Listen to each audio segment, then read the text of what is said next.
coexisted like cellulose. That's how you have trees and get coast to coast houses all over the place made of wood. That's a natural biomaterial. There's other ones too, like bones. We have them, sometimes we use them for things. Don't kill an elephant for ivory, there's a limited amount of them. Oh, but many times that we look into the past, we see that our ancestors made things out of glass, but also things like bone and skin and fur and other biomaterials that just were. Oh, collagen exists. What are the uses of collagen, Jonathan? Because I don't know much of them. Oh yeah, but then you can have synthetic ones in a lab, cause we're getting really good at making little bacteria that make whatever we want to. Oh, and material excreted by a yeast or so that we crisp it into a particular function that we get its cellular structure and made it able to produce like a plastic, or maybe it's something that we can use as fuel. Oh, I don't know. Oh. Collagen is great for studying wound healing, scar tissue, and soft connective tissues. Issue that's a great. Oh, we got semi-permeable membranes in ourselves. We heart trains. Why do you always want me to sing about that? Well, I guess I will. We got a semi-permeable membrane in ya. Oh, little molecules can diffuse right through ya, and bigger ones can go through specific pores that you've got in your cells and your DNA controls. But if you got a semi-permeable membrane in a beaker, and what it contains on one side is lots of salts, in the other side less gradient, then the water will flow through to equalize the what is it? The entropy on both sides. Maximal entropy states makes the water go up one side. It's pretty cool. If you got a cell that has lots of science, if it's got salt in it, it's gonna deflate. Cause the water rushes out, there's more space for it to combine with the salt outside than the salt inside, and numerically it wants to go there. Why? Oh, that's a thing that you just gotta work out with mathematics. It's not even really physics, just statistical mechanics. Oh, mitochondria. Oh, mitochondria, the powerhouse of the cell. Oh, you want a turgid cell, you don't want it to plasmalize though. Oh, you want a good balance, because if it plasmolyzes, it's gonna spill its plasma contents inside it all over. You don't want it flaccid and boring, cause then it can't hold up your celery stock and it's a chore, and no, I don't know. Statistical mechanics isn't physics, what's thermodynamics? Well, it is physics, but it's a combination of physics and statistics. It's a big combination. You don't need to know a lot about the physical laws underlying something to get the thermodynamics of it. Yes, I did, Alice. Cause it does. Well, it's not true. It like there's parts like as soon as you get into anything about energy, but there's part of like entropy has nothing to do with physics. Entropy was discovered in physics, but it's just counting. You know, it has just as many applications in information theory as it does in physics. It's just, you know, in physics the ways that you tend to confine it are by, you know, like a surface of possible states of equal energy as opposed to equal something else, like I don't know how much computing power it takes or whatever. Entropy is a very general concept. It's all about information. That's okay. Physics is all about information. Everything is information. Everything is connected to everything else. Oh no, biology is actually physics. What are we gonna do? We no longer can have biology research. False. Oh yeah. Gonna sing about science. Oh. What else are we gonna sing about? Don't make a mess, mitochondria. Oh, it's a circle of sciences. See, biology is just chemistry, and chemistry is just physics. See, and physics is just math, and math is just philosophy, and philosophy is just linguistics or psychology, depending. Psychology is neuroscience, and then we reach the beginning of the ending, because neuroscience is biology, and then you go back to the beginning. What do? You just keep studying it in a strange loop. Oh, that's winning. That's what Douglas Hofstadter said. Are you a number? Are you a thread? Are you a neuron? Are you a brain? Are you something the universe can't contain? Oh, I don't know. Chiro Hoke Neko says winning. Yeah, philosophy is logic, and logic is math. Oh, who knows? It's very confusing. Science. How do you know anything about math? It's because you have experiences in the real universe, and your experiences are fundamentally related to what you can actually perceive, and what you can perceive is dependent on your evolutionary development, and everything that it wasn't useful for you to perceive, you're literally incapable of perceiving. So who knows what kinds of structures are out there in the universe that are actually super fundamental, that have nothing to do with any sort of pattern or form, but because they have no pattern or form, there's no way to exploit them for evolutionary benefit, and because of that, there's no way that you would see them. Who knows? Oh, maybe there's ways to test that.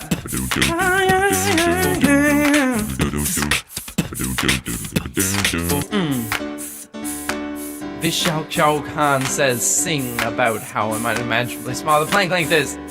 I don't know, Vishal. I can imagine how small the Planck length is.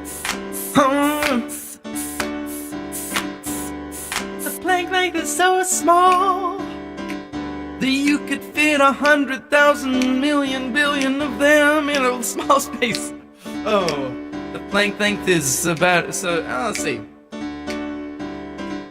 If you took a proton and you put another next to it and stretch them out so they fill the whole darn universe, that's how many Planck lengths fit in a single proton.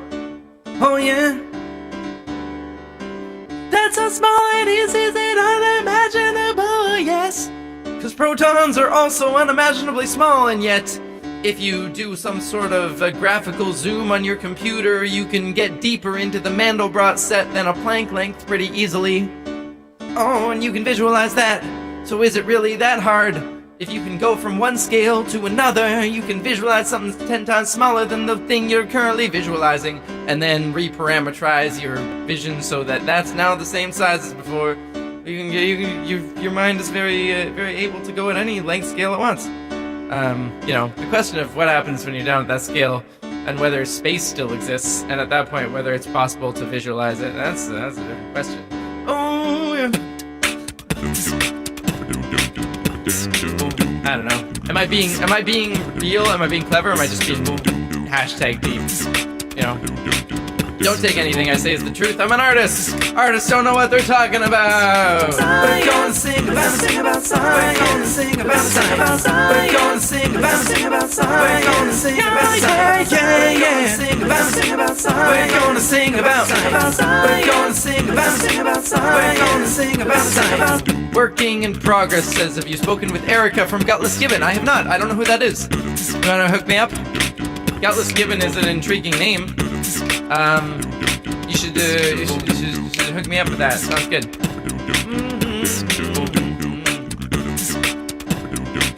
Giant Echo asks, are Planck lengths and quanta proof that we live in a simulation? I don't think they are. It doesn't really change this one way or another, I don't think. Cringe at that artist remark. Jamie Barrett. Oh, we're artists are not paid to know. We're paid to inhabit the fringes on the edge between knowledge and wonder. If you know what you're talking about, then you don't necessarily need to explore it with the kind of transcendent art that is capturing something that has not yet been distilled into human knowledge. I don't know. Once again, don't trust what I'm saying. Yeah. I don't think the Planck lengths are any sort of indication that they live in a simulation. Let me give my perspective on that. Planck lengths don't mean anything about really what's going on there. All they mean is that that's the scale where we break down and don't know where our physics goes from there. Oh, it's a mystery. So if it's a simulation, we don't know that physically. We gotta actually see what's there. If it looks digital, then maybe that's an indication, or maybe that's just how the universe unfolds. Oh, cause we make simulations using digital physics, but we could have used an analog system like tubes in the earlier fax computers. And if we did that, then we would be saying now that if the universe was continuous, that would be proof that, that would be proof that it was, we were simulations. You can make simulations with all sorts of systems. They don't have to be digital necessarily. Quantum systems aren't really ones and zeros. They're a whole vector flow inside a Hilbert space. Oh. It's just the ones and zeros that are always 1 or 0 are really easy to control, so we use them. I don't know. I don't know what would be proof that we're in a simulation, to be honest. I mean, if someone broke out, I guess. It's a pretty glitch-free simulation. It's impressive. You know, although maybe it's really easy to erase your memory when you see glitches. If we're in a simulation, I have a feeling that the person who made the simulation really cares about keeping us in the dark. Because I don't think you could... I don't know. With the amount of work we've done on physics, you'd think that it would become clear by now that we were in a digital space. But maybe that's silly.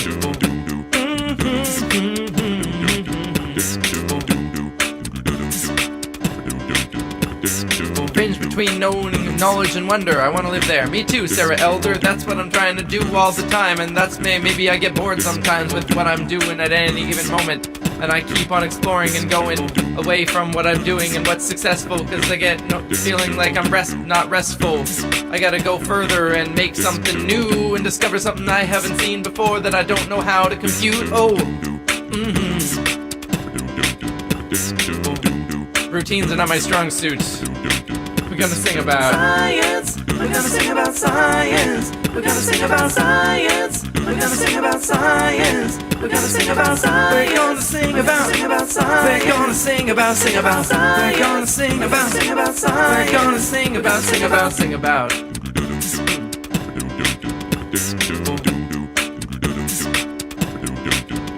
Oh, how about Elon Musk's baby XA-A12? I don't know about you, I don't really care particularly. If you wanna name your baby weird things, give them a pet name that's a lot easier to pronounce. You know, call him George or something. Wouldn't that be great? Wouldn't that be great if you could, like, if you had you name your baby something unpronounceable, but then you're like, well, we just call him George.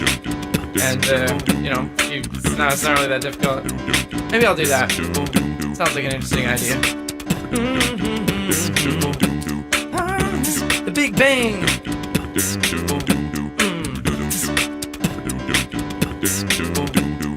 The Big Bang happened. Little Bobby Tables, yep. Little Bobby Tables was named after a drop table to mess with the school's algorithm of how it composes students' names. Oh, that's what XKCD taught me about sanitizing your inputs. Oh, that's about it. Alsichachneg is pronounced Alice. Yeah, see? It's totally doable. On the other hand, XKCD has no pronunciation.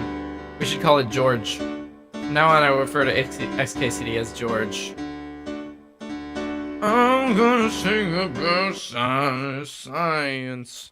science. So yeah, I would love. Did I put a daily discussion? I didn't put a daily discussion. If anyone if anyone wants to go and grab a daily discussion from back when we did daily discussions, and put it in the Discord, we can do that. Otherwise, we can just figure out a daily discussion to do right here. But I'm really quite bad. Mods were having a chat in the mod chat, and I used my last couple minutes to look at that instead of write what the daily discussion was going to be. I apologize, guys. Let's see. Something about synesthesia, seeing sound, feeling color. What would be a good parody to do about synesthesia? I wish I knew the Anastasia stuff. The Anastasia music. You could probably do a parody of that. Anyone got a good idea for a synesthesia parody?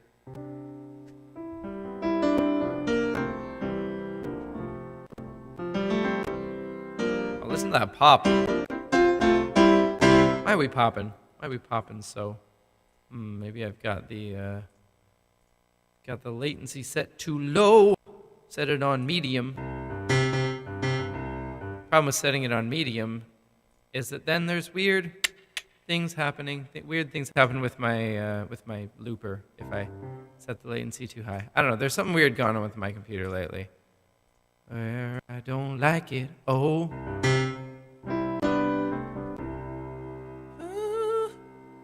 Oh. True Colors. How did the verses of that go? True Colors. I see.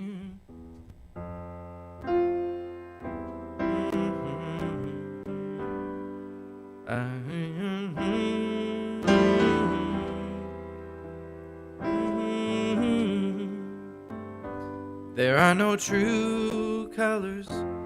It's all perspective.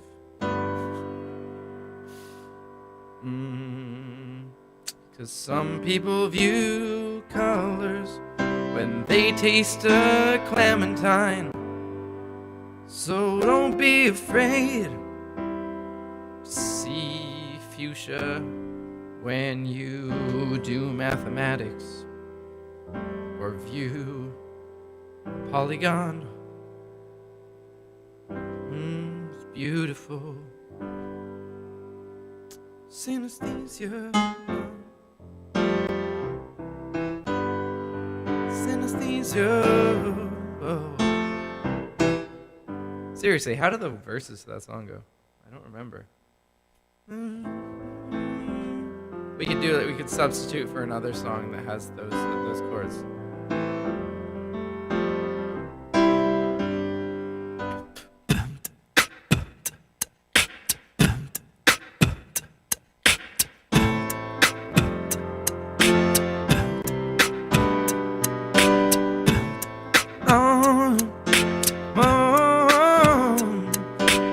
Sad Eye, Don't Be Afraid. Yeah, I honestly can't remember it at all. What a wonderful world. I see words of blue. Oh, that's good, actually.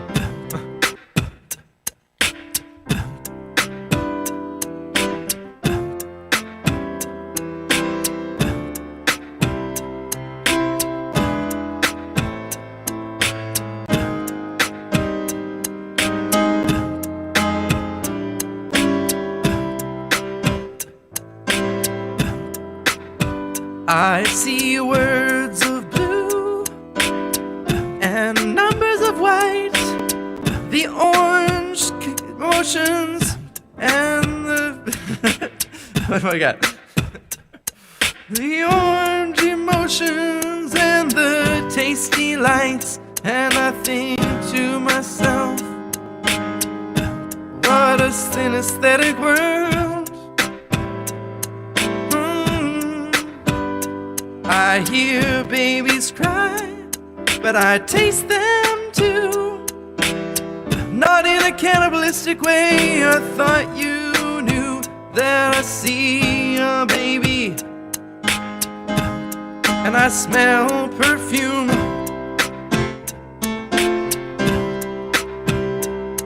My proprioception has a neon British hue, and everything around me is tasty smelling too. I'm a synesthetic man. I see what I feel. I eat what I sense, and I emote. You know, smell. And I hear babies bloom, and my casserole whines. My music has a particular shine, and I think to myself, what a synesthetic world. Oh, I think to myself, it's not one of my better ones. What a synesthetic world. Synesthetic world. Yeah, Catherine, I come up with these chord keys before I think about how I gotta sing them.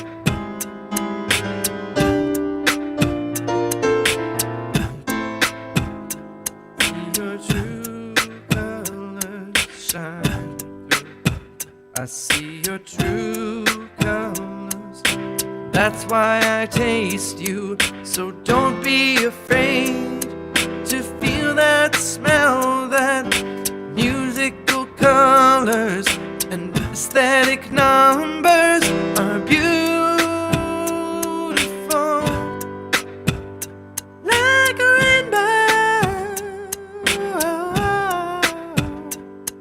like a rainbow.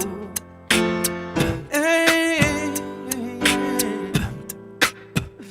Oh, that's as Jan would say that I say, that is a thing. Don't be afraid to feel that smell. That could go on a t-shirt. Synesthetes unite. Don't be afraid to feel that smell. I've always thought that this chord smells kind of smoky.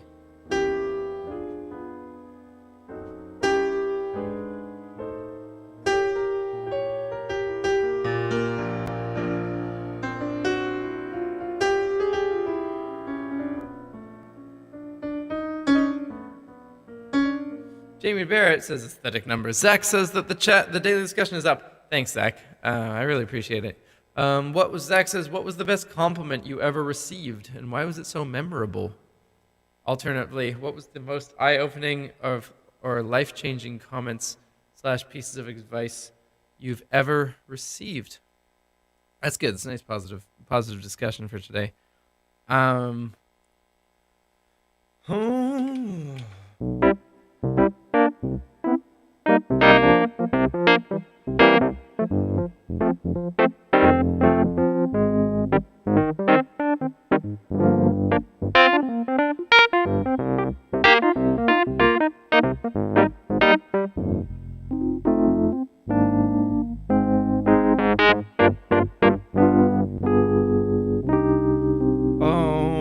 The double rainbow guy passed away a couple days ago. That was a sad moment to find out about. That guy was sort of encompassed the childlike wonder of the internet generation, didn't he? Double rainbow, what was that key? Double rainbow all the way across the sky. Yeah, so intense. Double rainbow all the way across the sky. Wow, wow, oh my God, look at that rainbow. Double way all the way across the sky. Yeah, what was that there? So intense. Double rainbow all the way across the sky. Wow, oh my God, look at that rainbow. It's starting to look like a triple rainbow. Oh, there is a thing called a rainbow. If you didn't know, one of the first people to describe it was Newton. He was looking at a prism, discovered that it went different ways, and I think he theorized that it was about the right thing. Changes in the wavelength of light. Oh, and maybe he didn't know. I don't remember what he knew, but I know he studied it. He invented indigo, 'cause he thought that the number of colors in the rainbow should be 7 because of God. Something like that. Oh, which is pretty crazy to think about. Oh, Newton also spent a lot of his life trying to figure out alchemy. Oh, that was the state of chemistry at the moment. He was trying to transmute lead into gold. There were lots of things he didn't know. Just shows that the ignorant isn't always the same as those that are stupid, though. Sometimes you do the best with what you have at the time. That's what happened with the double rainbow guy. He was looking outside, saw the majesty of the rainbow, and just had to shout it out and film it and let the whole world know. Yosemite Bear R.I.P. Press F in the chat for my man who's singing clearly. Oh, double rainbow all the way across the sky.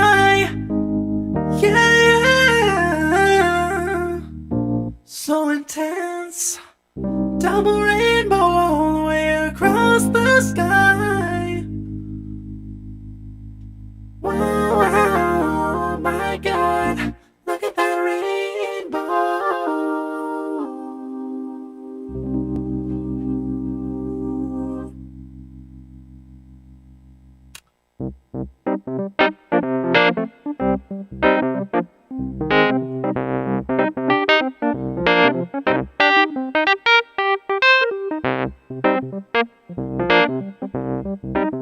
What should we do?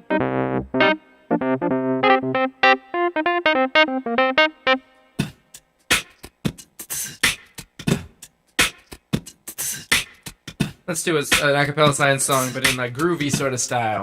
What we want to do? Oh, snappy hands.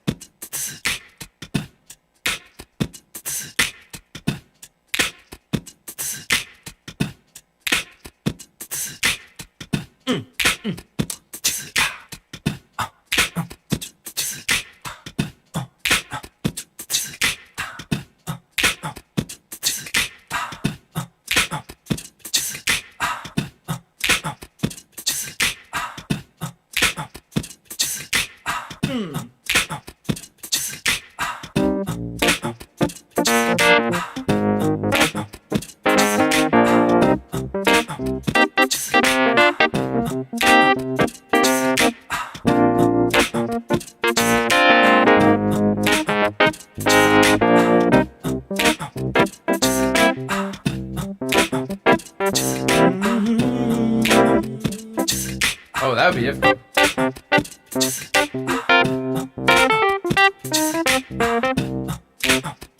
Oh, CRISPR-Cas9, bring me a gene encoding for a specific protein. Make a few snips at this coded locus. You work so well inside a streptococcus. Cas9.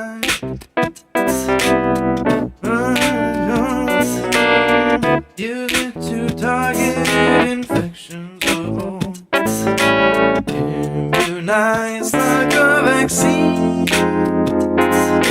CRISPR-Cas9, bring me a gene.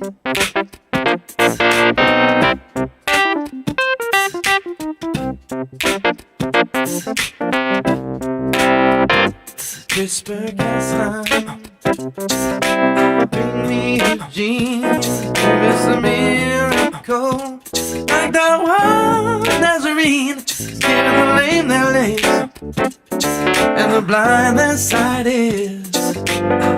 In view for dystrophy and retinitis, so Cas9. What if you fall? What's all our power? And inside a soul that really could, inside a ceiling, this terrible, wonderful power unsettling opens the door to an ethically metal. Is every congenital malady better? Sufficient to warrant genetics and genetically modify man. The matter of Gattaca, raise up a mammoth to make a return. A medical man means to eradicate aging, a cancer, or make a fanatic, a mass epidemic, a web nefarious, single mosquito to wipe out malaria, and the viral infection to carry, get to the cells of an HIV carrier, free of disease, wins for freedom uncovered, when nature and accident failed to discover, and free to be other than we ever have been. Oh, Mr. Cas9.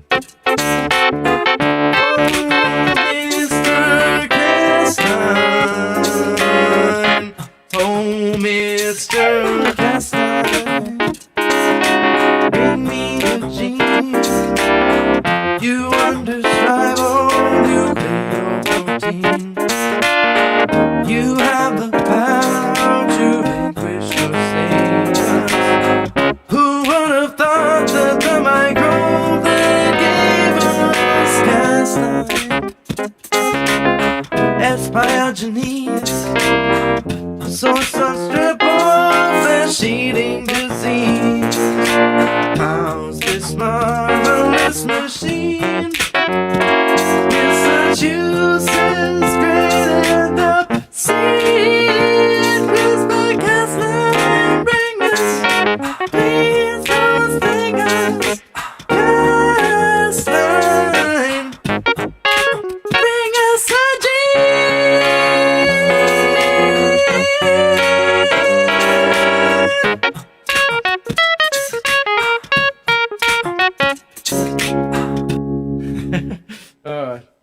guys took the ending, but that was fun. That was cool. I like that. I could have done more verses of that.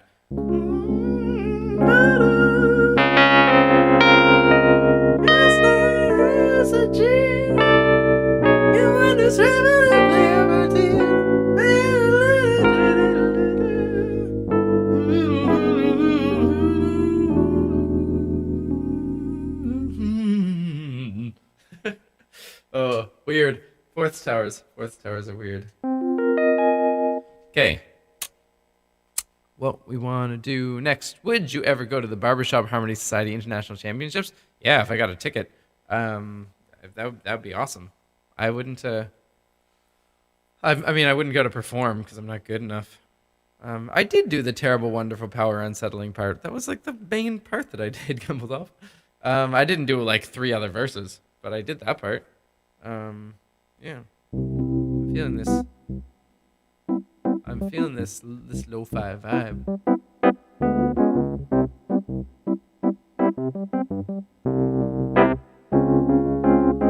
So go into the daily discussion if you haven't already.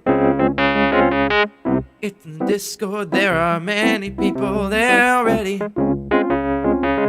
You can go and talk about ways that people have complimented you that made you feel good. Oh, made you feel good. Oh, that's what we're gonna do in a bit. We're gonna go into discussion and discuss it. That is the truth. I don't know if it computes with you, but it's what we're gonna do now. Are we gonna do it now? I want to give, since it was late, I want to give people more time to compose their answers before we go and do that. Cartoon 90s style, like the Transformers theme, that kind of thing. That's what you got going on. Okay. What are we gonna do? I mean, I don't know how you do that, but you need it. We need a particular song if we're gonna do that. Hey, 80s style.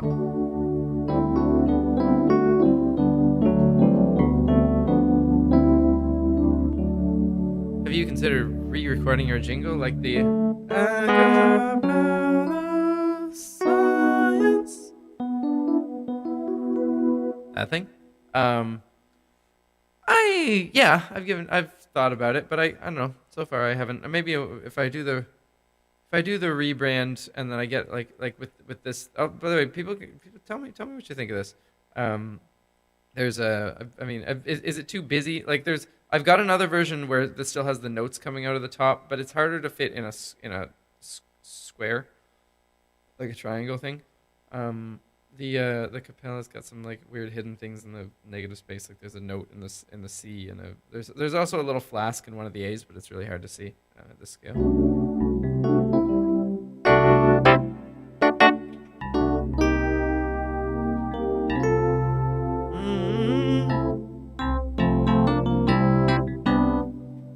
I like the notes, but I get they don't fit in a square or circle.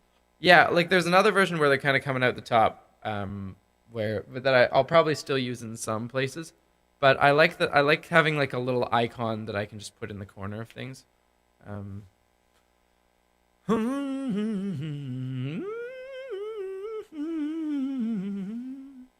like I've got a simplified version of that icon too. It's a little more squarey. That's not as tall. Like the notes the musical note is more centered in it. Doesn't have the little shine in the corner. That's better for like sort of iconic things. Yeah, sort of a whole branding package that I worked on a while ago with Cloclo Mono. Cloclo Mono helped me a little bit get this together, along with a merch store that we still haven't launched.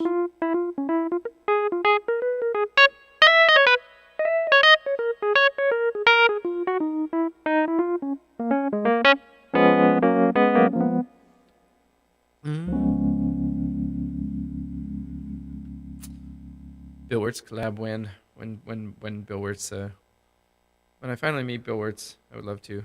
Bill Wirtz an idol. It don't matter what your papa gonna say. It don't matter what your papa gonna say. Gonna synesthete any old way. It don't matter what the games you play. Gonna see a red in an A. It don't matter what the preacher gonna pray. Gonna hear apples today. Cause when you wake up in the morning, gonna synesthete away. Feel like, oh, oh, oh, oh. Everybody gonna synesthete when you sing. Oh, oh, oh, oh, oh. What am I doing?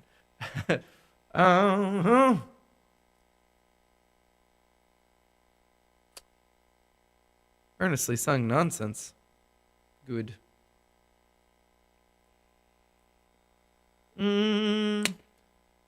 Oh.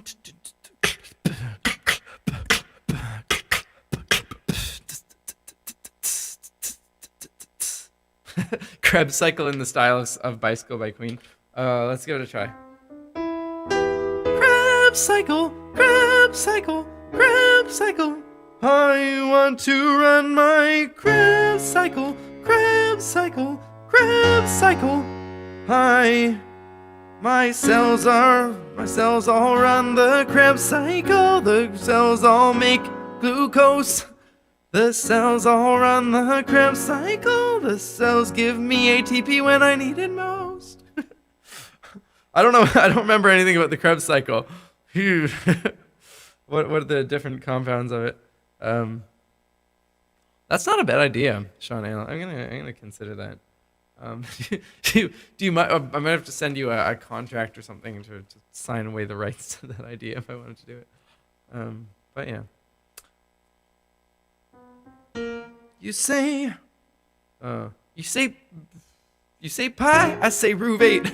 You say fructose, I say not enough carbons. Oh, that's yeah, that's what's public domain? No, not necessarily. Not necessarily, Yan. Not according to the law.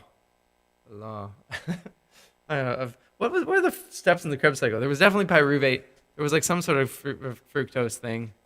But that's one of the things, like elements of science, like learning science, that I'm just absolutely abysmal at, is that taking like memorizing rote memorization. Probably if I actually knew the Krebs cycle like down at the mechanistic level, it would be a lot easier to remember. But maybe not. Maybe it's just impossible to remember that much about different enzymes and protein complexes and actually how the physics works. Seems like a little much. If expressed in a public chat with no mention of pending or extant intellectual property limitations, the idea is public domain. Really? Yan, is that legal advice? is this chat comment definitely legal advice, and I can take it to the bank?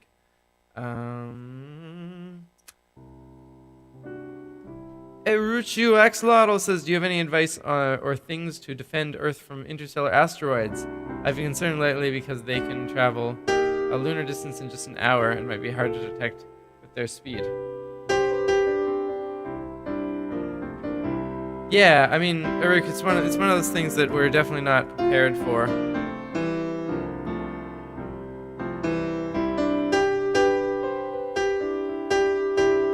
But I would actually... Oh, acetyl-CoA. I forgot about acetyl-CoA. How could I forget?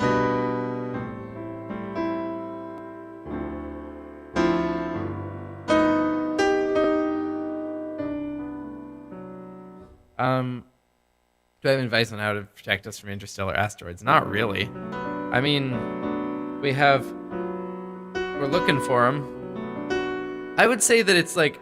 I don't know if it's the biggest concern, frankly. Like on the list of things that could wipe out the species, like top 5. I'm not sure if interstellar asteroids really break the top 5. Like, I mean, they're devastating when they, like an impact the size of like the KT extinction is obviously devastating when it happens, but also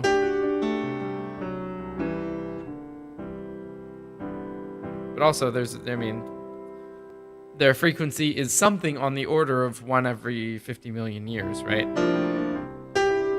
Which means that, you got to prepare for it sometime, but maybe, it's not necessarily the concern of the decade, like the odds of, you getting one, a KT type event happening in in the next 1,000 years is approximately 1 in 50,000, right? Whereas, I mean, they hit, like, asteroids hit the Earth all the time, but not ones that are of like super, that are like, world catastrophic concern.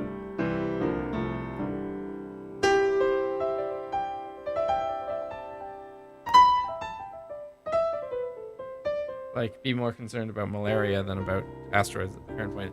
But I mean, and in terms of like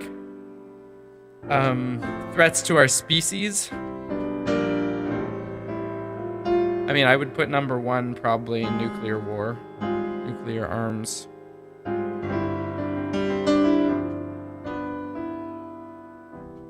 Next, I would put, I mean, and things related to that, like, are rogue artificial intelligence, I would put as a real concern. Things that, like,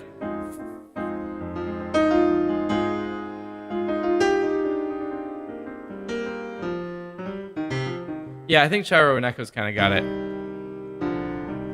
Like, the biggest concerns to humanity right now are, broadly speaking, the ones that our species is accelerating, so that every year they get more likely, right? Like, the asteroid is like a fixed likelihood. Like, it's going to be 1 in 50 million per year or whatever. That's not going to change. Whereas the odds of, say, nuclear war or like bioterrorism or gray goo or whatever, those are all things that are going to keep going up until we deal with them, right?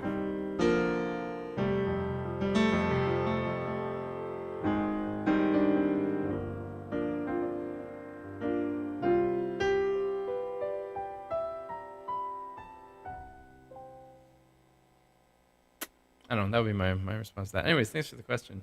Yeah,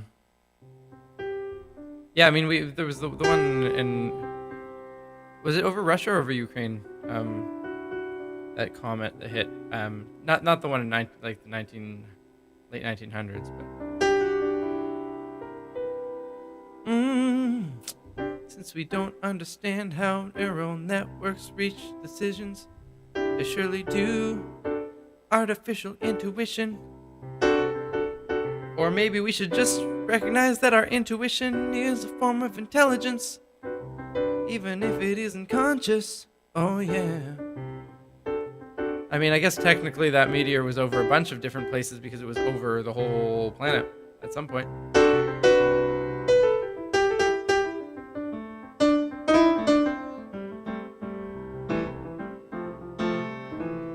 I mean, there will become a point, if anything becomes smarter than us, that we will not be able to understand how it works by definition. Because if you understand maybe understand how it works, but not understand its thinking. If you can precisely understand the thinking of something that's smarter than you, then it's probably not smarter than you. You know? Oh, I'm gonna do a fast one. Dum, dum, dum, dum, dum.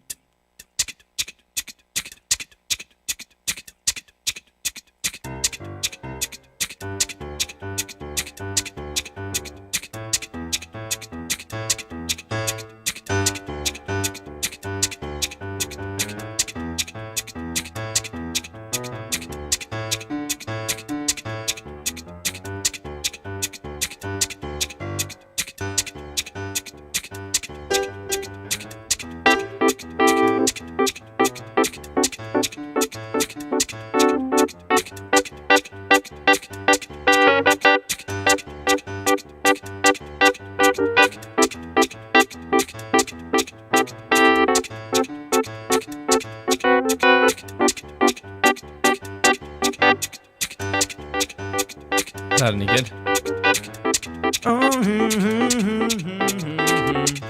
It's kind of out of timing, to be honest.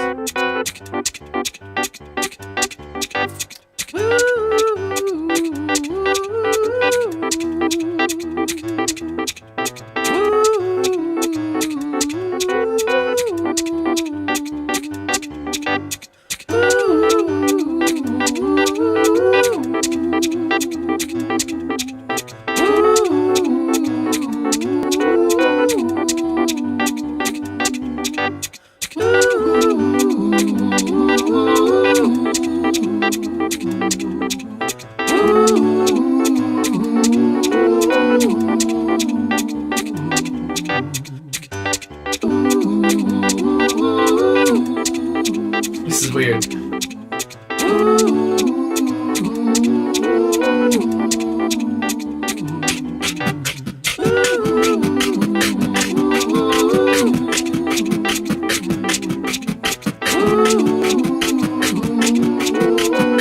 Oh yeah, do you know I'm all about that bass, no acid. All about that bass, no acid. All about that bass, no acid. All about that bass. Because you know I'm all about that bass, no acid. I'm all about that bass, no acid. I'm all about that bass, no acid. All about that bass. Oh, yeah, it's pretty clear. I ain't no science fool, so you got litmus. Well, I can turn it blue, make it go boom boom all over the place. When all the H plus meet all the OHs. Pink phenolphthalein, I think that's straight dope. Mix in a lipid here and it'll make it so. You want a neutral pH is low. Better set up a titration with a strong hydroxyl drop. Oh well, my last text she told me, worry about your eyes. Cause if acid gets in, then we just have to neutralize. You know I love me, my stomach, and all the things it dissolves. But my body keeps it from eating my intestine walls. Because you know I'm all about that bass, no acid. I'm all about that bass, no acid. I'm all about that bass, no acid. I'm all about that bass. I'm gonna do the math to figure out the ratios to react. Stoichiometry and that's where it's at. And it'll tell you to prepare at least 1 molar for your strong hydroxyl drop. Well, my last text she told me to worry about your eyes. Whoa. Cause if acid gets in, we can fix it with alkalis. That OH, you know I love me, my stomach, and all the things it dissolves. Whoa, but my body keeps it from eating intestine walls.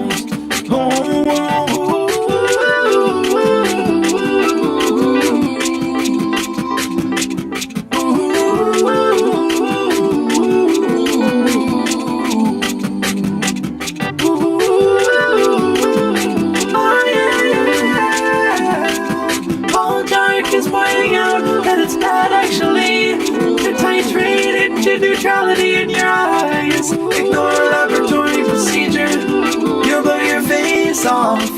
That's very true. Oh, Dark, thank you for your PSA public service announcement today. Oh yeah.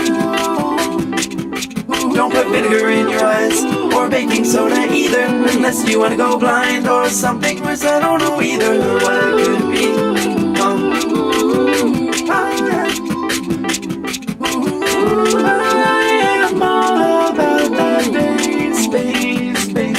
Neutralize. Thanks for the sub term, I let go, I appreciate it. Oh, I think we're gonna go again, we're gonna make it. Don't let a bee sting your eye or a bird or hornet. Oh, don't anything to your eyes if you can help it. It's better to keep your eyes free of everything. Says the guy wearing contacts, I'm a hypocrite.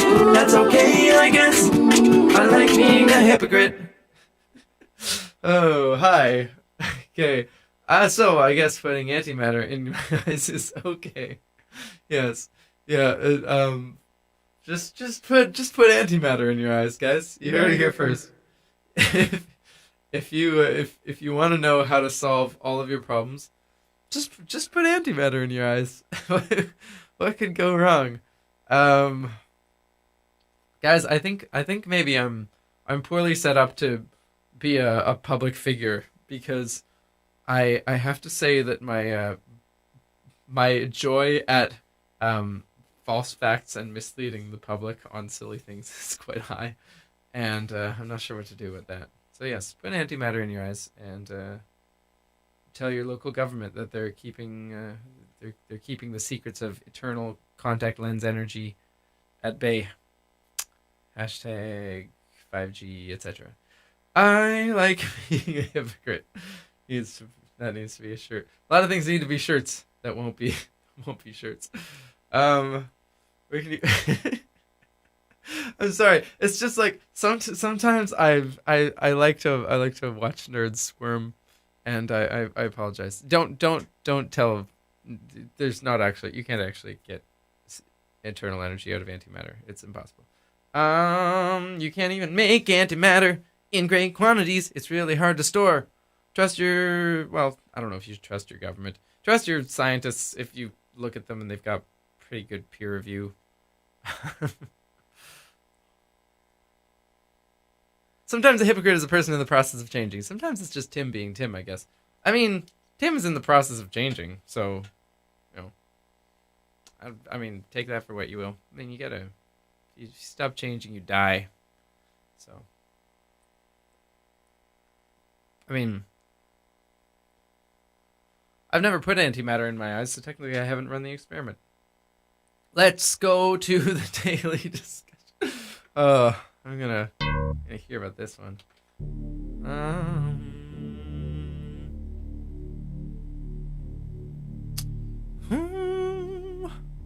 Why do we always do the daily discussion in the key of G? I don't know why we do, but it's the truth that we do. I don't know.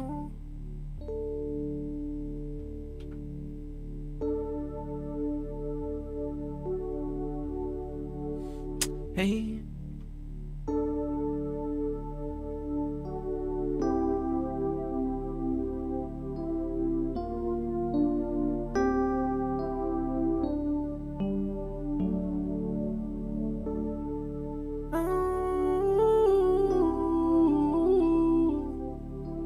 Daily discussion. Oh yeah. Oh. Daily discussion. Discussing daily the important things. Oh. Daily discussion. Discussing daily the important things. Maybe we'll do the whole discussion in auto-tune today. Oh, exchange views on my computer and see if it works. Oh yeah, oh yeah, look, it's me. I've got green screen behind me, so you can see. Very good. We're gonna go to the Discord and make it look good. Oh yeah. This is a hard song to sing in auto-tune, 'cause it isn't in any of the modes the whole way through. I've gotta keep switching the knob to get it in the right key. I guess when it comes to this chord, I've gotta be on particular notes. Oh, thank you, Zach, for the discussion. Oh, daily discussion. Topic for live stream number 49. What was the best compliment you ever received, and why was it so memorable? Alternatively, what was the most eye-opening and life-changing comments, pieces of advice you ever received? Oh, okay. I'm gonna turn off that for a second. Let's see. Mad Mojo Monkey says the most interesting compliment or piece of advice they got was, "You're such a head man. What are you doing in a body job?" Was the sentence that got me to earn a physics degree in my early 30s. Oh, interesting. What's a body job? Zach says, "I dealt with a lot of confidence issues in my teens and early mid-20s. When I was in college, one of my oldest friends just said very frankly and unexpectedly, 'You know, Zach, you could have anything you wanted if you just realized how capable you actually were.'" That's a solid friend. I still struggle with doubting myself sometimes, but I think about that comment a lot. I feel that. Vulo says, "It will sound shallow, but the best compliment I received was being called beautiful. Not pretty, not cute, but beautiful. Always had problems with my femininity and waited for that compliment for 30 years. It was a big deal. That's sweet, Lavul.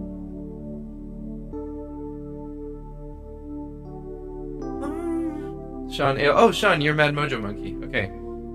The body job was working in a cabinet shop. There is something about that like appeals to brainy people. Like I know the only person I know who's like a cabinet maker is also a person who's like super into like cerebral stuff. There must be some sort of connection there. Like it's probably of body jobs. It's probably kind of a brainy body job. But you go, Shania. Good on you for getting a physics degree in your 30s. It's tricky to go back to school like after you've kind of gone out of that like default path of never having been out of school ever. Props. Nelly, life-changing comment / advice from both my math and chemistry teachers last year. They both said it's okay to work out math and equations on paper. Dude, yes. It's how people do it. Oh, is it evil? Sorry, I've been pronouncing it Lavul because I can't tell the difference between a capital I and a lowercase l.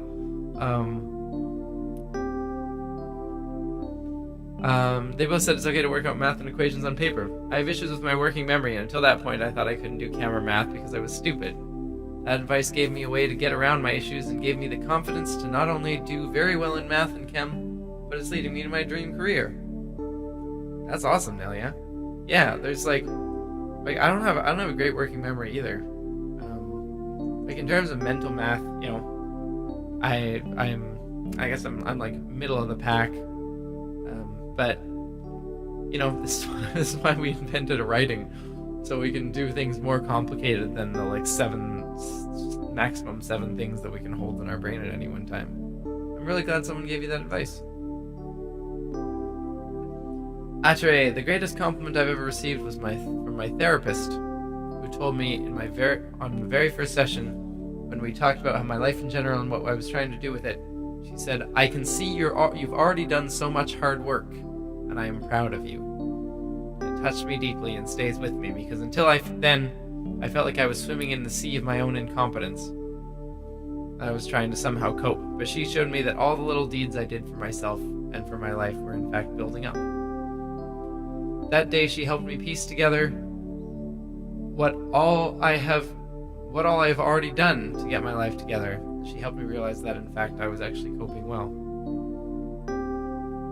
That is great advice. That's something that I've found with people who are in the thick of, like, if you still have a long way to go, it's really easy to forget how far you've come. Unless someone is, like, they're showing you your progress. One of the reasons why I think journaling is really good. You can look back and see your past self. Compare yourself to like see the progress of your work, you know? That's really cool. Alex Noth says, Knot. I'm gonna get that one day. Probably the best compliment I remember was my viola playing. When I went to compliment another violist who had been a stand partner at about the same time as me, but had become way better than me. I was saying their tone sounded amazing, and they said, "Thanks, that means a lot, since your tone is always so amazing." Nice. Mutual artist respect. I like it a lot.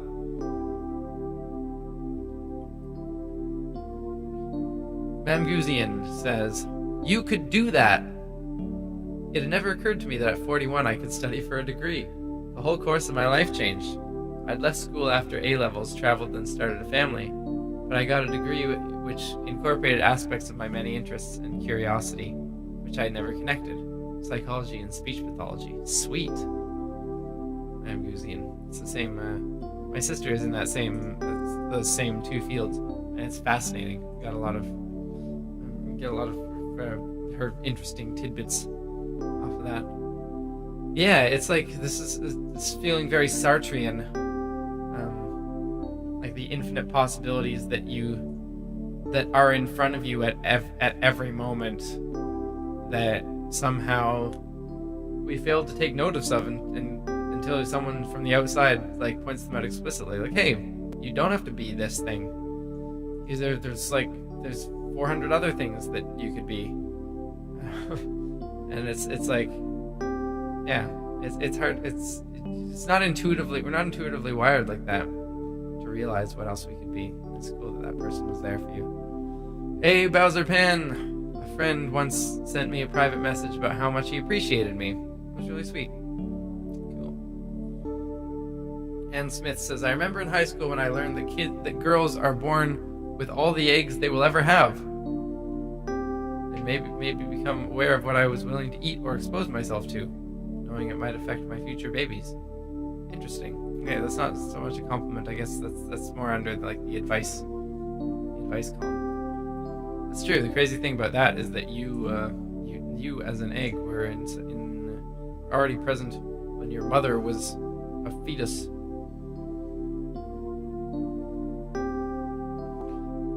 Jan Hoffman says, I kept starting a comment about this and erasing it because they're not really the most important compliment I've ever gotten, but I'm realizing that I've had a lot of wonderful people say a lot of absolutely beautiful and meaningful things to me. Feeling all warm right now, thanks. Sweet, Jan.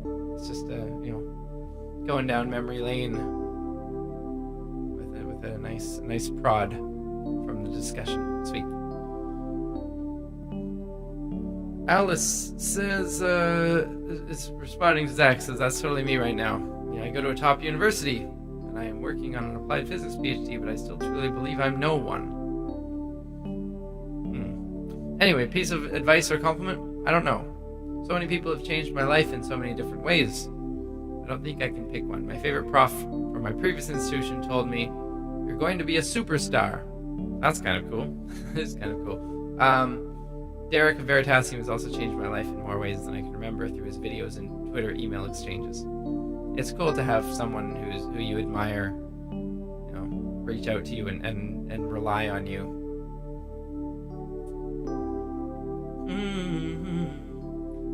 Jamie says half of success is down to luck anyway.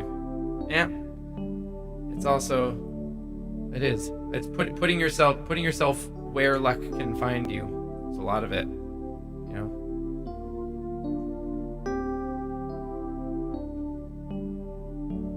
Non-Euclidean Dreamer said, at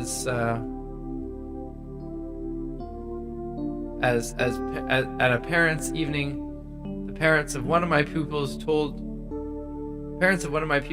in front of anyone, their daughter told. Wait, I have to read this again.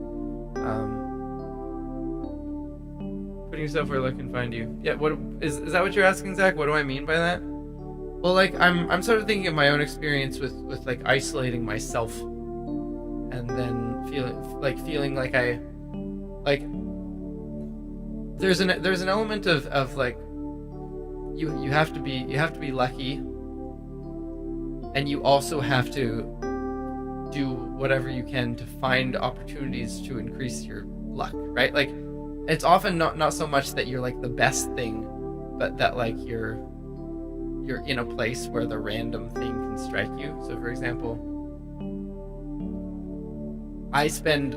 even before this quarantine, I spent almost all my time in my house and didn't really reach out to a lot of people. And this has made me reach out to a lot of people. And like, if I reach out to 100 people, I'll be lucky in that one of them was looking for someone exactly like me, or was looking for some sort of connection to be made, right? And that is luck. Like I can't plan for that, but there's an element of me having to go and do the thing. You're talking about pineapple pizza, but your response is very thoughtful, anyways. Nice. At a parents' evening, the parents of one of my pupils told in front of anyone their teacher told them to talk with the math teacher. I got a little nervous, but when it was time for individual talks, they just told me their daughter thought I was so cool and nerdy and noticed I always wear matching colors from head to toe. I feel so understood. Nice. Compliments from kids are great. Sometimes, like, I don't know, like observations from kids, because kids don't have that social filter, of like there's a way that I don't know. I find that in most social situations with adults, I have to take what people say partially as truth and partially as like social posturing or niceties or like keeping the flow of the conversation going or whatever. Kids don't do that. Kids just see something and they're like, you smell. And that, I mean, there's a way that also means that if they say like, you're really good at this or whatever, you're really nice. You are cool and nerdy and you wear matching socks. It's like, oh, this kid is not fishing for a return compliment. They just saw something that was true, right? Mad Mojo Monkey thanks Alice for the discussion, their conversation the other day. That's great. Catherine, the best compliment is someone recognizing what I do well. Few people are aware of it, which is fine, but it sure is a treat when someone knows and recognizes it. I'm good at Hawaiian language and combining science with Hawaiian culture. I'm bad at interviews, so in the past few years I've been had a bunch hoping to land a short commute, but no cigar.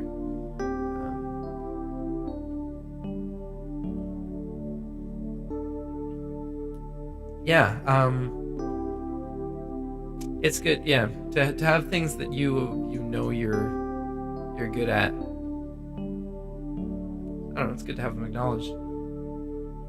After one of these interviews, one of the interviewers pulled me aside and told me just that. He complimented me on my knowledge of the Hawaiian language and interweaving it with science and Hawaiian stories and perspective on science. I was taken aback and deeply touched. How could he have seen that in me? Nobody does. Advice? I would say it's more advice I give to new parents, which is don't blink. Your child grows up fast. They're gonna go by fast. DY Physics says don't lick dry ice. I'm hoping that was not that was not from experience that you learned that lesson. I hope somebody told you that before you made the mistake. Hey, you Chew! Best compliment I ever received? I'm not sure. I don't get compliments very often, so I guess it was someone complimenting me on my shading work in art. Nice. Is this a thing that you drew for your avatar here? That's pretty cool.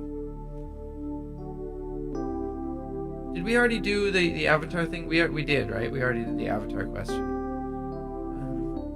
Jamie can't think of a particular compliment or piece of advice, so instead I have to have a quote from Recipe for Me by Thomas Sanders. There's an ebb and a flow. I grow, then I see changes. There are rewrites, losses, gains, and rearrangements. It's so much more uncertain than I thought it would be. Who knew there'd be so many ways to be me? And actually, I guess half of success is luck is in itself a piece of advice.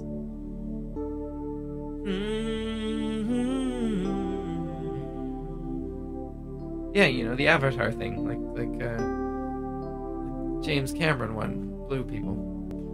The best compliment I've ever received was someone telling me I'm great at thinking out of the box and at giving advice for other people. I have a lot of anxiety issues, but that compliment has helped me keep calm in difficult situations. Made me feel smart enough to figure out what to do and help others to do the same. Perhaps even listen to my own advice once in a while. Ah, interesting, Loreline. Listening to your own advice is very hard. It's very easy to give advice. And it's not just like a hypocrisy. Like, it's not hypocrisy that people don't take their own advice. I think most of the time it's like it's like a self-love thing. It's like, do you care about yourself enough to take the advice that you would ask other people to take if you care about them?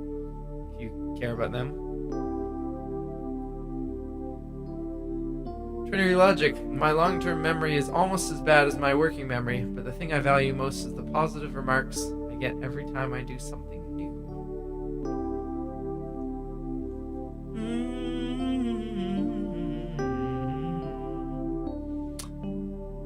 All avatars are good. I'm like a super big fan of Last Airbender, but I I'm more on Nathan Zed's team when it comes to the James Cameron Avatar, I have to say.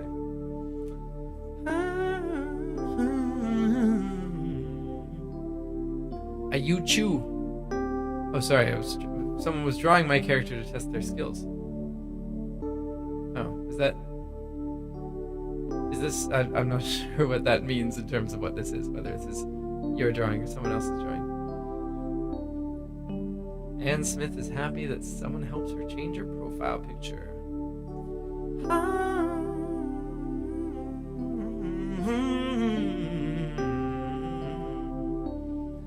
Can we go back to the other view? Hey,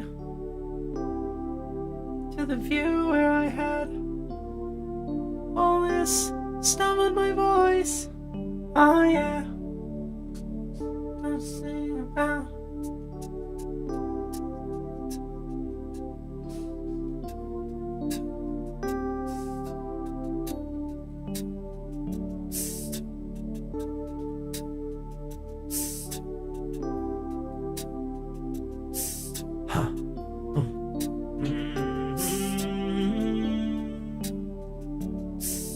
Science, we're gonna sing about science. We're gonna sing about science all the time.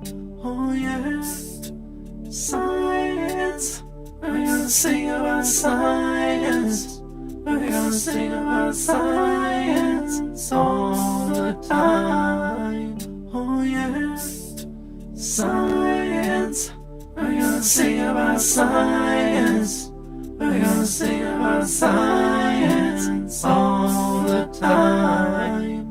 Oh yeah, yeah. Science. We're gonna sing about science. We're gonna sing about science. We're gonna sing about science all the time. Oh yeah, on the stream every day. We're gonna sing about science. We're gonna sing about science all the time. Oh yeah, yeah. Science. We're gonna sing about science. We're gonna sing about science all the time. Oh, we're gonna science. Oh yeah. We're gonna sing about science. Avatar in the chat. Oh, science. Last airbender in the chat, oh yeah. Science. To answer when you are confused. The thing in my avatar is my character. You choose. What's about including it in creative projects? Oh, we're gonna sing about that's a good idea, actually. We're gonna sing about science. Maybe we'll go back to this. Oh, that's not Jabron.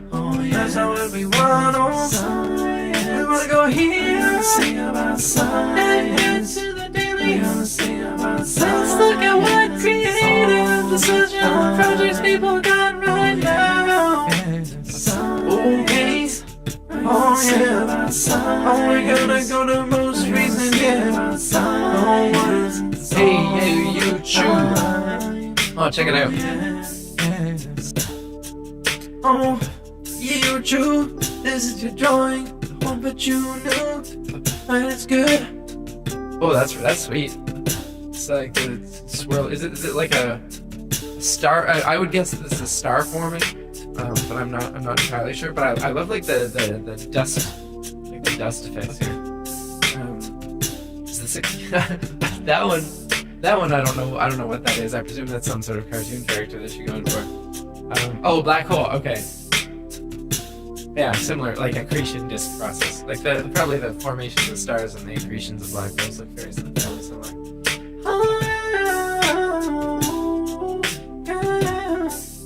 If it's a black hole, you might want to try to incorporate some like lensing effects into here. Oh, is this the same character? This reminds me of Carrie Huang's characters in oh, what's the name of that acronym show that he does? I can't remember. They're very reminiscent. I can imagine this being spoken in those, in those kinds of voices. Nice. Something I made in some online version of Game of Life. Oh, nice. Okay, is this like a? Wait, there's no. This must have been like a starting starting setting or something, because there's a glider. I understand that as a glider, but like, is this? There's no way this is a final configuration based on something happening earlier, is it, Sophios? That's like. Maybe I'm not reading this right, but I would imagine that it would be more insanely more complicated otherwise, unless this is colored differently than it normally is, because there's like multiple colors going on here, and I'm not sure what's up with that. Oh, here's... Whoa! The acapella science... Oh, hold on, can we refresh this? Because I want to... Okay, it becomes... It's like... It's so early, because the acapella science logo for like a single frame, and then by the time we get to look at it, it dissolves into chaos. What do we got? We got one little glider coming off the corner. That's sweet. Look, what is going on down here? There's something about like thick lines that really does something crazy in Game of Life, huh? Is this? We've got a whole bunch of.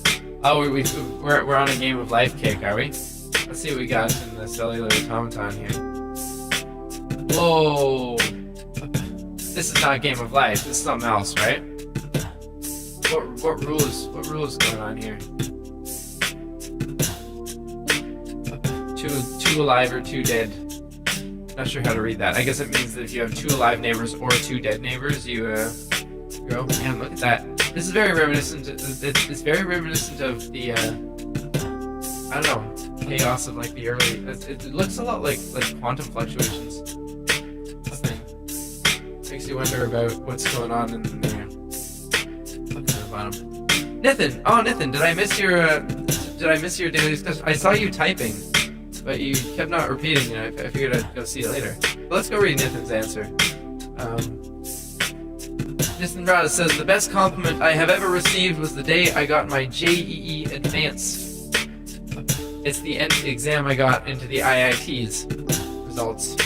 My rank was 8763.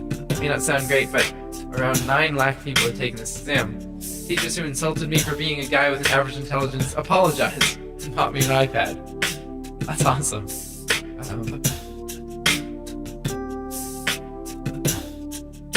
What is JEE Advanced?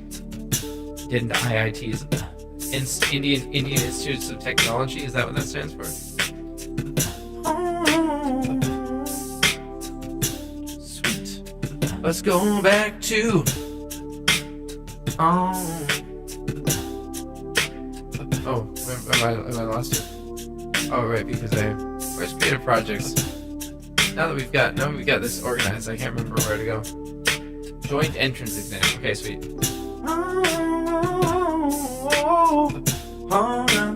Oh yeah. Loris. Oh, my friend just made a GIF of Neko-chan for our little video game. Nice. Who's Neko-chan? I've seen that word before, Neko-chan. Is this something that's going on here?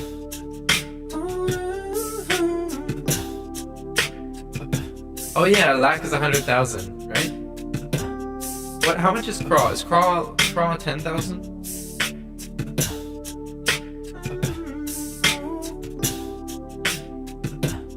Non-Euclidean Dreamer's got this early Earth thing going on. I believe that's what's going on here. 2 to 32 to 2 to 31. Wait, is this part of a series? 2 to the 32 to 2 to the 31 years ago. Back in the early Earth.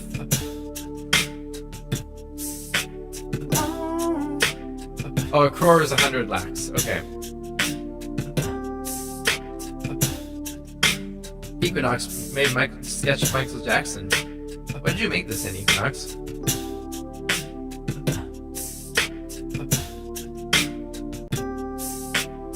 Oh, is this like the Big Bang? It's a much nicer shape than like the sort of trash can look. Although I think with the trash can, they're usually trying to figure out Oh, this is the series. Okay, this is like logarithmic time scale. So this is 2 to the 33, 2 to the 32 years ago. And then this is 2 to the 32 to 2 to the 31 years ago. Nice. Non-Euclidean dreamer. That's a good idea. That's a good way of framing it.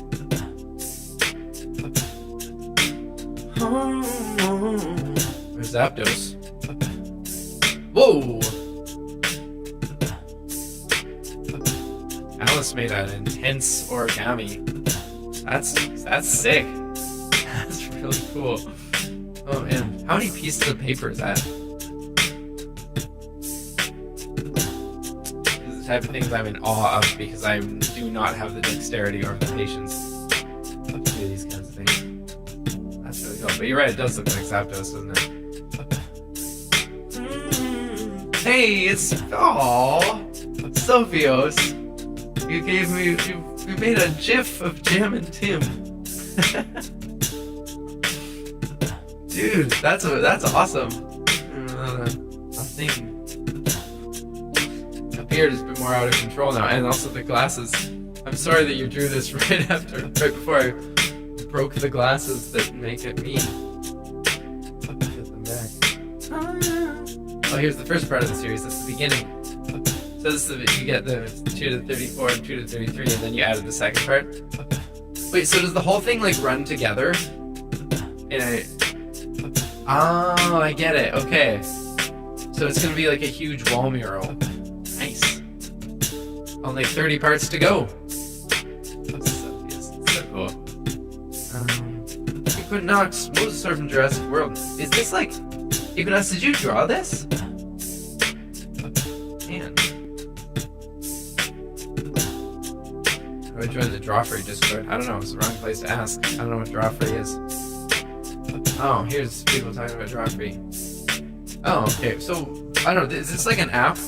What's going on here? Because it's like this is a very particular style. So is Equinox? Is this like just a style that you're working with, or is there some sort of generator that you're using that like takes your images and like converts them into this form?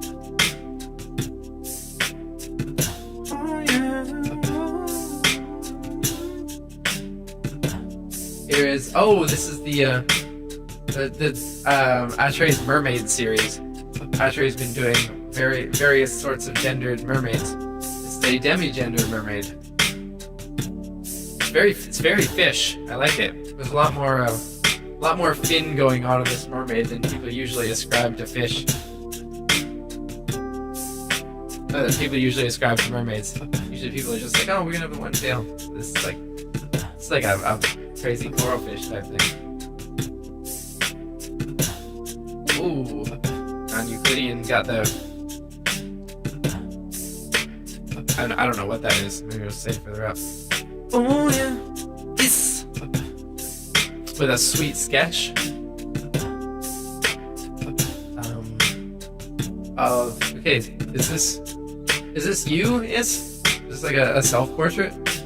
The various linear algebra stuff going on. I like it. I like the style.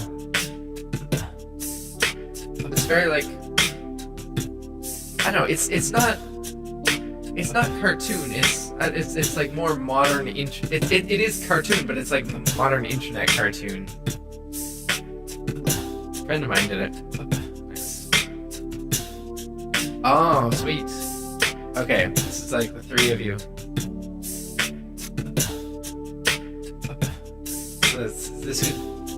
I'm primed now because my niece and nephew are watching all these TV shows, but I can't help but feel like this could be like a Paw Patrol Rescue Riders kind of like science adventure team right here.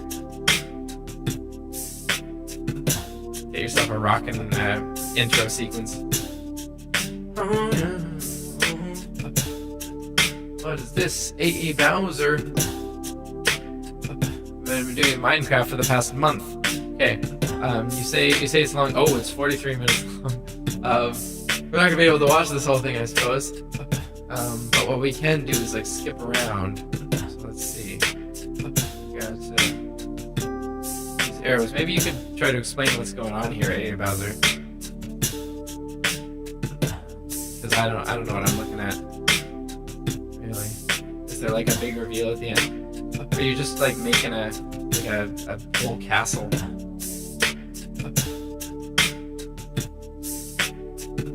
Explain it all in the video. Okay. Yeah, I guess it's hard to sum it off, eh? Minecraft dungeon. Nice. I don't understand what these arrows are. I'm not a Minecrafter. I guess they like push you in. Okay, they like push you in that direction. Or are they just trying to push you places? Oh, Alice coming with the origami cow. It's textured in a, I don't know, however it is. I'm not sure what that texture is. Man, it doesn't seem like that cow should stand up, and yet it does. Hey Vlad, thanks for the $1.49. I appreciate it. Hey, and is this Prox? Oh, it's Prox taking one of Atre's mermaids and making giving it a Disney realism vibe. Nice. Yeah, this is kind of. I like it. Like, so we're actually iterating here. So we're doing like A/B testing on the different details. Nice. Oh, here's the original one. Here's another. Is this Ace Mermaid? This is Ace Mermaid. Non-Euclidean. Let's see. Yeah, you gotta. So is this like this thing going on with the fins? I'm really vibing it. Also, the attention to detail with the gills and the neck. That's a really cool touch. So we're going for like these are merfolk because they might actually exist.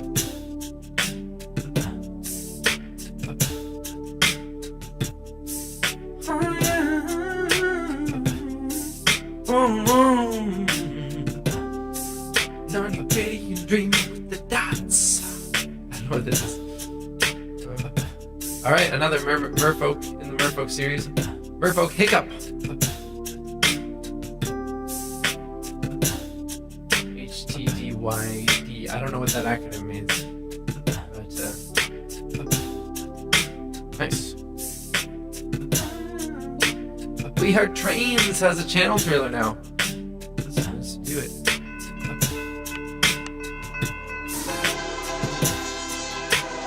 Dude.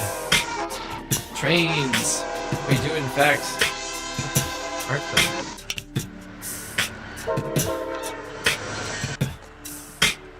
This is all like this is from your what do you call this again? We Heart Trains. It's like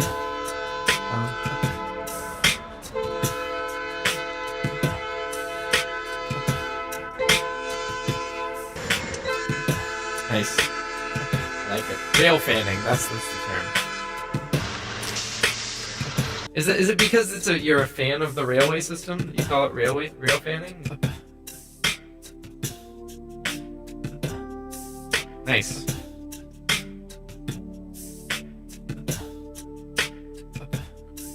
Let's see. Southern music. Oh. What's going on here? Cellular automata. More cellular automata. This looks like this looks like those visualizations of the strong force as well.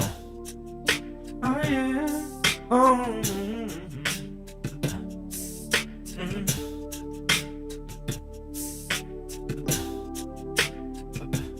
I've been meaning to look into these cellular automata rules. I wasn't really aware of any cellular automata except for except for Conway's Game of Life for a long time. But people seem to be really into it. Which one is it? Rule 32, the one-dimensional cellular automaton. I don't know. It's a whole this idea of arbitrary complexity generating from a few simple rules and a few seeds. I think is in some ways going to be really important for answering some really fundamental questions about the universe, especially things like the information content of the universe. I wouldn't be surprised if some system akin to this has a part to play. Yeah. worth studying and also just beautiful. Really interesting. Oh yeah. Here we got quantum mechanics. I was talking to my teacher about quantum mechanics that I ended up doing this useless crap until afternoon. What is going on here? Is this a creative project of math? There's something crazy going on here. E to the I, arctangent, imaginary over real to all to the I. Goodness.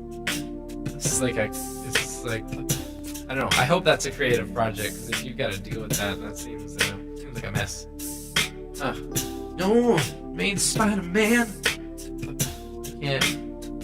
Is it with great power comes great responsibility? Nice.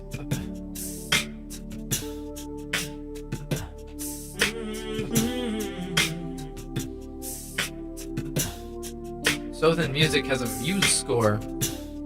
Can one play Muse scores?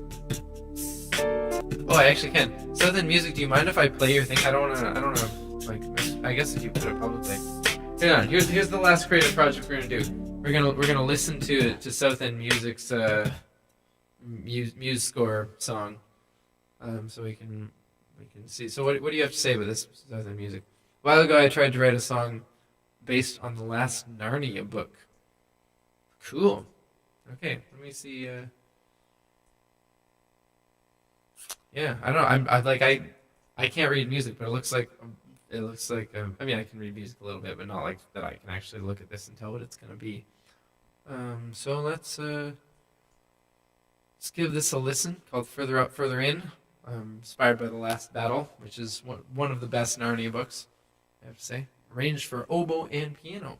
Let's do it. All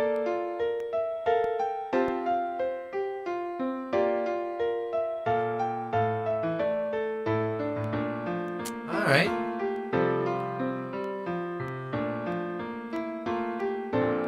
I think you're capturing, that I felt like captured the kind of, I don't know, mystical vibe. Oh, there's actually words. Okay, I wouldn't be able to sight read this and read it, but I'm just going to listen to the music. Ooh, interesting modulation there. And then landing back on the D minor. That's good.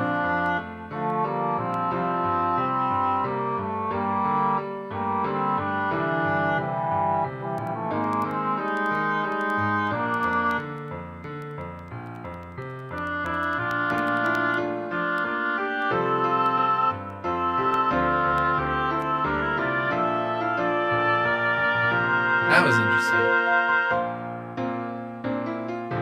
I might look at that alto line, go like having a little more variation in bar 31. Because I feel like like singing that isn't like it can maybe go up and down a little more, give it a little more emotional roll. This is really pretty. Ooh, using the triplet. That's delicate. You gotta do, I feel like you can do a lot with dynamics on that. I've tried to do that a lot in songs, and often it's gotta be done really subtly. It's easy for it to take over and like jar people.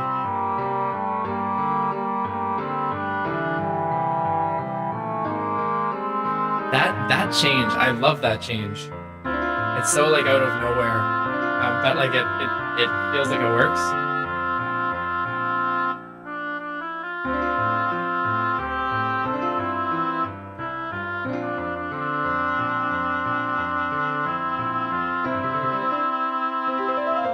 "14 couplets, goodness."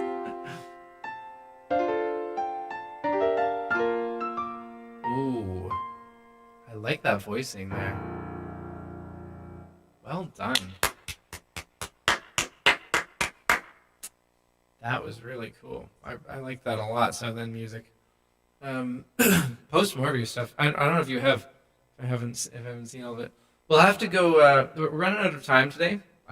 Hey, thanks Nelia for the subscription. Some people put a couple new things in right now. Let's go look at those. Just jump to present so we don't leave people who are actively posting things behind. YouTube's got a few more. Ooh, I like this. That's like real solar corona. People don't often draw it as crazy magnetic as you've got it here. That's really cool. I like that vibe. The planet being destroyed with a gamma ray beam. Ugh. For purpose to be mainly metal. You mean that the planet is being destroyed to be turned into metal, or this is a really metal image? That's really pretty. I like the texture of the glow here. I'm not sure I understand what's happening in terms of the proposed fictional physics of like what these spindles are, but nice. Aesthetically, very cool. Oh, what's this? This is a series. Zach is posting his wine bar. Oh, sweet. Posting the only true creative thing I've ever done. Hold my relief wall. Okay, my relief wall I made using wine crates for a wine bar in Indiana. Oh, it's like repurposed wood to give this wooden wall a sweet contextual vibe. Have to see the final version. Ooh, nice. Okay, you're playing with like 3D structure and like overlapping. Nice. That's a really good. It's a really solid atmosphere for a wine bar. It makes you feel like you're inside of a wine keg.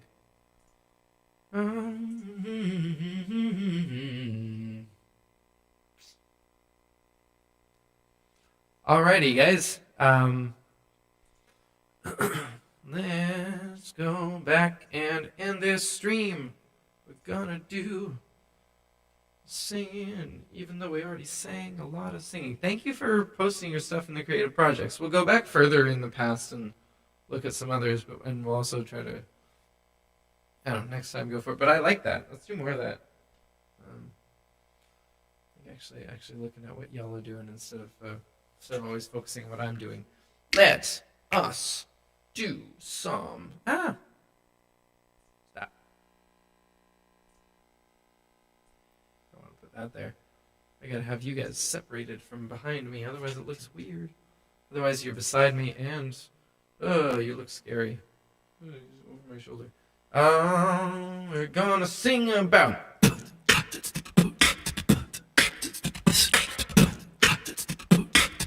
Yeah, I think looking at creative projects works better than the meme stuff. So probably we're gonna do that more.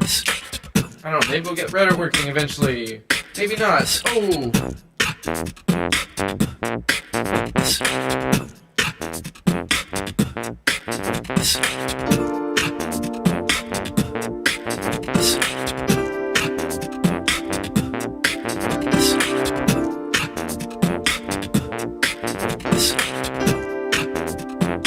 We're gonna sing about science.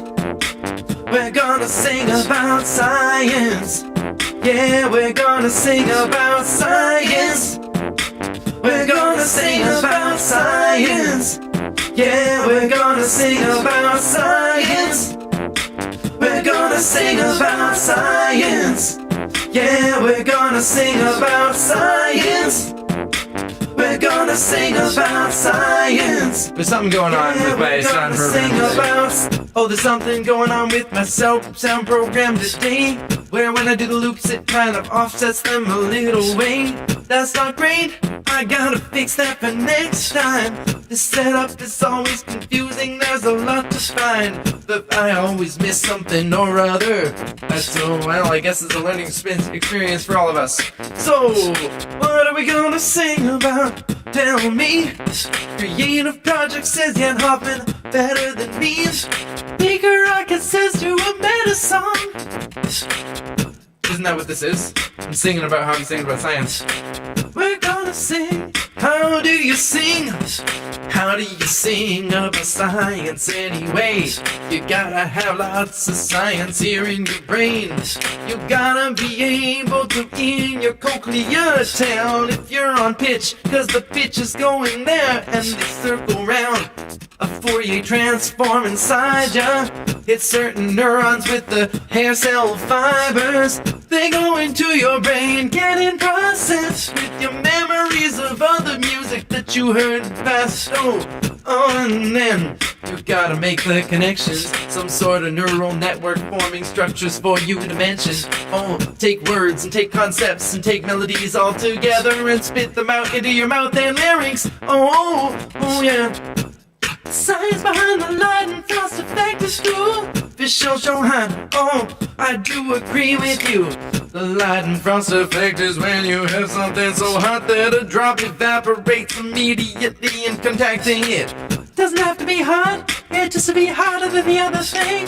For example, Leidenfrost can happen with liquid nitrogen when liquid nitrogen encounters room temperature surfaces. Anyways, let's see what it does. It makes all the drops able to float on top and not evaporate quickly, 'cause they are protected by a layer of vapor, oh yeah. Insulation of gases keeps the surface from contacting them. It's crazy how a drop can protect itself from being turned into gases. Oh. Is there anything else that I'm missing? The way it elevates on top of the gases? I don't really know. Lenticular shapes. Gonna sing about science. We're gonna sing about science. Sing about. Yeah, we're gonna sing about science. Rocket, why are you so obsessed with semi-permeable things? We're gonna sing about science. Yeah, we're gonna sing about science. But KSP says metamorphosis. It's really cool when you get a pupa. All the larvae go into it and they digest essentially all their organs. Oh yeah, turn them into mush, but the very organized mush. All of the Evo transcription factors and such are turned on in the different tissues, and they're able to compute just where they should produce a leg or an arm out of a particular matter, and then they unfold when they get up and they scatter.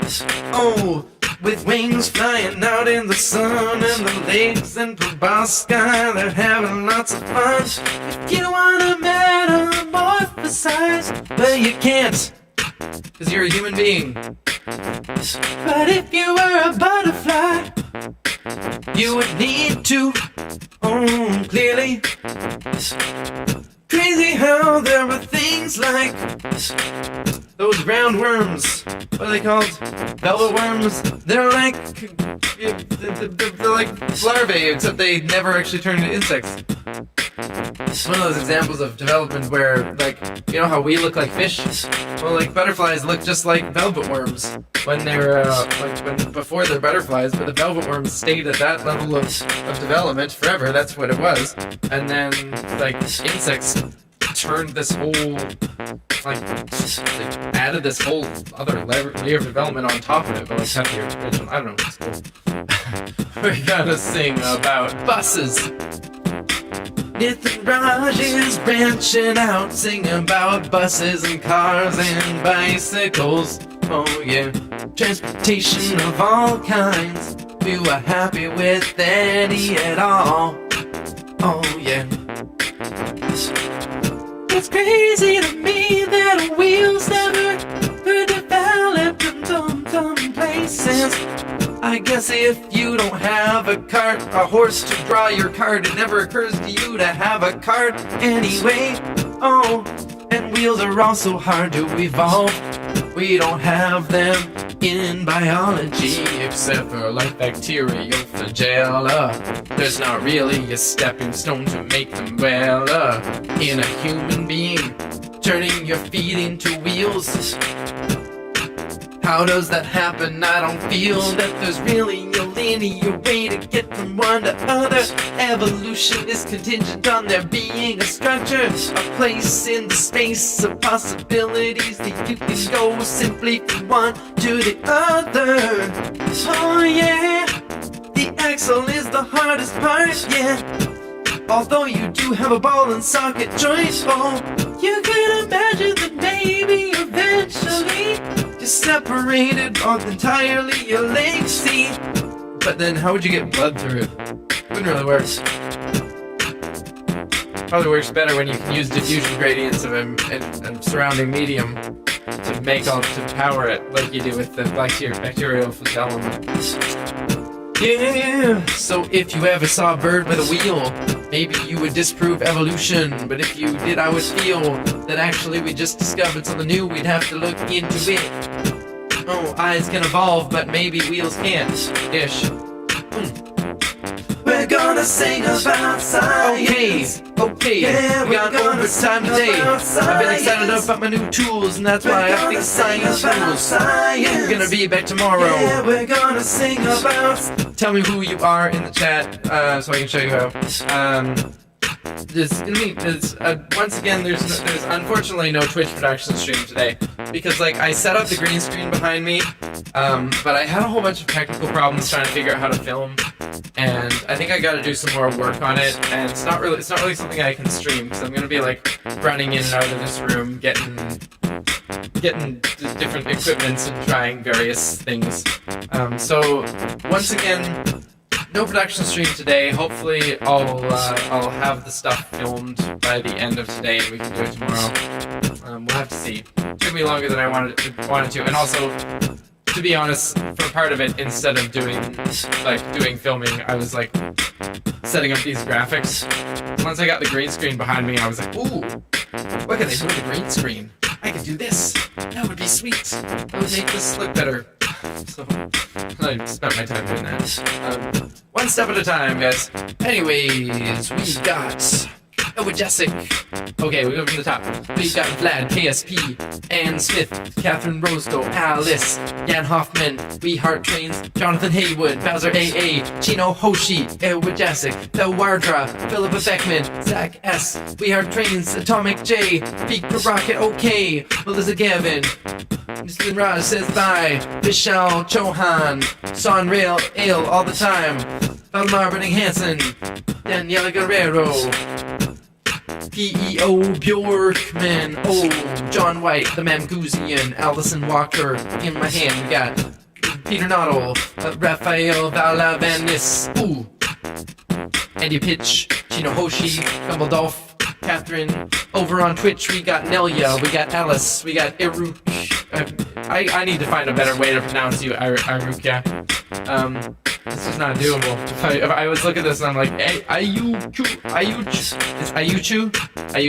Yuchu. Okay, we're gonna Yuchu. Yuchu. We got Nunny Gooding Dreamer, Isabel, Irene Lauda, and Smith. Aloha Spirits. Mangusian over here. Alright. Peace, guys. See you tomorrow. Sing about Science. We're gonna sing about science. Yeah, we're gonna sing about science. singing about science.